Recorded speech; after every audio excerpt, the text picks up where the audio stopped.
Hello students, welcome back to our channel Vishwas Studies. तो students, आज के इस वीडियो में हम लोग क्लास 12th सब्जेक्ट है जी इंग्लिश इलेक्टिव, इसका जो बेटा पेपर स्ट्रक्चर है जो कि पंजाब स्कूल एजुकेशन बोर्ड की तरफ से जारी किया गया है वो डिस्कस करेंगे। राइट, तो इससे पहले भी बेटा क्लास 12th का history, journal English, mathematics, economics, political science और कंप्यूटर साइंस का जो पेपर स्ट्रक्चर है इस चैनल पे मैं अपलोड कर चुकी हूँ। यदि आप देखना चाहती हैं वो वीडियोस तो लिंक मैंने डिस्क्रिप्शन में दिया हुआ है, आप वहाँ से देख सकती हैं। तो आइए स्टूडेंट शुरू करते हैं आज की वीडियो। तो बेटा ये है जो आपका लेटेस्ट अब सेशन चल रहा है 2024-25 के लिए। राइट, 100 मार्क्स का आपका पेपर है बेटा। 100 मार्क्स में से 80 मार्क्स आपके थियोरी के और 20 मार्क्स किसके हैं, इंटरनल असेसमेंट के। 3 घंटे का समय आपको दिया जाएगा, उसी में आपने अपना पेपर कंप्लीट करना है। तो अब बात करते हैं स्ट्रक्चर की। अब देखो जो पेपर है बेटा उसकी जो शुरुआत है वो ऑब्जेक्टिव टाइप क्वेश्चन से होगी। पार्ट ए में 10 ऑब्जेक्टिव टाइप क्वेश्चंस होंगे। राइट, अब ऑब्जेक्टिव टाइप क्वेश्चंस में कौन कौन से होंगे, जैसे कि one word substitutions, fill in the blanks, true false या फिर मल्टीपल चॉइस क्वेश्चंस। अब आगे इन्होंने ये भी दिया हुआ है कि किस बुक में से कितने मार्क्स के आएंगे। जैसे कि जो फर्स्ट बुक है Dear to all the Muses, उसमें 3 मार्क्स के। The Literary Petals 3 marks. Select one act plays, या फिर अगर आपने नॉवल पढ़ी है प्राइड एंड प्रेजुडिस, इसमें 2 मार्क्स के। और जो ग्रामर है उसमें भी 2 मार्क्स के। तो टोटल कितने मार्क्स हो गए बेटा, 10। इसके बाद बात कर लेते हैं हम पार्ट बी की। ठीक है जी, part B dear to all the muses जो आपकी बुक है उससे रिलेटेड है। 16 मार्क्स का पेपर इसमें से आपको आना है। इसमें से भी आपको कॉम्प्रीहेंशन आएगा बेटा, कॉम्प्रीहेंशन पढ़ना है, समझना है, उसके बेस्ड पे ही क्वेश्चन करने हैं। 10 मार्क्स के होगा ये। अगेन आपको बताया है कि जो पहले 3 क्वेश्चंस है वो शॉर्ट टाइप होंगे, फिर matching exercise, filling the blanks और फिर finding one word from given expression from the passage. Right, इसके बाद बेटा आपको शॉर्ट टाइप क्वेश्चन आएंगे 5। आपने करने कितने हैं, 3। इसी बुक में से 2 मार्क्स के हैं। कितने मार्क्स हो गए, 6। क्लियर, ये किसकी बात कर रही हैं, जो आपकी बुक है Dear to all the Muses. Next है बेटा part C Literary Petals. Right, ये कितने मार्क्स की आएगी आपको, 23 मार्क्स की।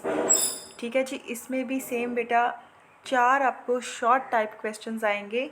राइट, 2 स्टोरीज में से, 2 पॉइंट्स में से, और दोनों में क्या है बेटा, चॉइसेस आपको दी जाएंगी।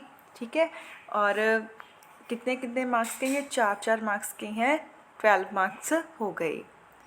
नेक्स्ट देखो, अब लॉन्ग आंसर टाइप क्वेश्चंस भी आपको आएंगे पेपर में।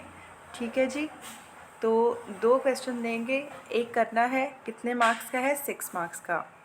फिर बात करते हैं पोइट्री सेक्शन की। पोइट्री सेक्शन में या तो आपको पोइम्स में से स्टैंजास आएंगे, पैराग्राफ्स आएंगे, उसकी आपने बेटा कॉन्टेक्स्ट टू जो हम एक्सप्लेनेशन करते हैं पोइम की वो करनी है, या फिर अगर वो नहीं करनी उसके साथ आपको चॉइस दी है, आपको क्वेश्चन आएगा पोइम की समरी से रिलेटेड, थीम से रिलेटेड।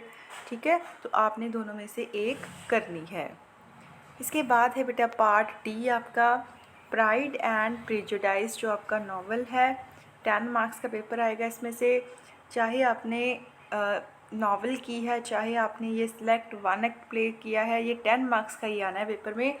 उन्होंने बताया हुआ है कि क्वेश्चन आएगा आपको कैरेक्टर स्केच पे बेस्ड होगा। चॉइस होएगी, 2 क्वेश्चन दिए जाएंगे, एक आपने करनी है, तो 5 मार्क्स का होगा।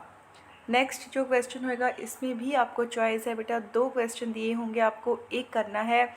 किस पे बेस्ड होगा क्वेश्चन, थीम, इंसिडेंट और एपिसोड या फिर टाइटल।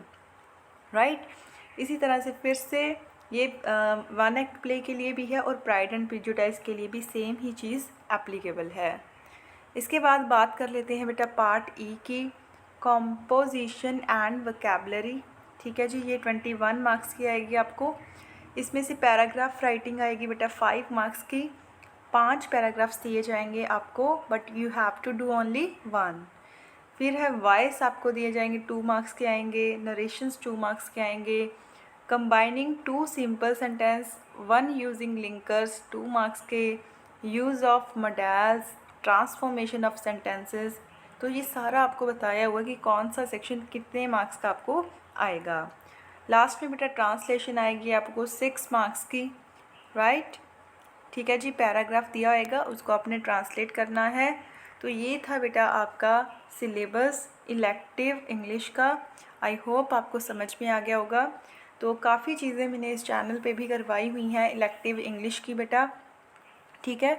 तो उस प्लेलिस्ट का लिंक भी मैं पिनअप कर दूँगी, वहाँ से आप लोग जो चीज़ें मैंने इलेक्टिव इंग्लिश से रिलेटेड करवाई हुई हैं आप देख सकते हैं। तो अगर आज की वीडियो अच्छी लगी हो, वीडियो को लाइक ज़रूर कीजिए, चैनल को सब्सक्राइब कीजिए, स्टूडेंट्स के साथ शेयर कीजिए। और हाँ, अगर किसी और सब्जेक्ट का सिलेबस आपको चाहिए तो आप कमेंट सेक्शन में बताइए, हम उस पर भी वीडियो बनाएंगे। तो इस वीडियो में इतना ही, मिलेंगे नेक्स्ट वीडियो में। Till then never give up, good bye.